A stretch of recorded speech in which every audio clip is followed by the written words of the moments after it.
জীবন কখনো এক নীরব নদী, কখনো আবার উথাল পাথাল স্রোত, কখনো সহজ, কখনো জটিল।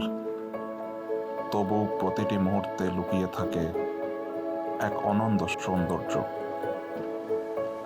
আমরা ছুটে চলি, থেমে যাই, আবার উঠে দাঁড়াই, হারিয়ে যাই ভিড়ে, আবার খুঁজে ফিরি নিজেকে।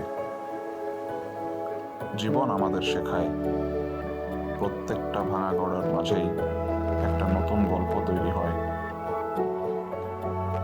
মনে রাখতে হবে প্রতিটি ছোট মুহূর্ত, প্রতিটি নিঃশ্বাস এক একটা মূল্যবান অধ্যায়।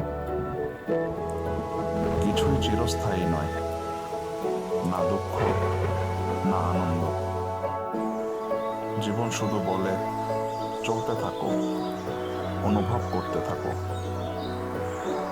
কারণ বাঁচাটা শুধু টিকে থাকার নাম নয়, বাঁচাটা নিজেকে খুঁজে পাওয়ার একটা অপূর্ব সুযোগ।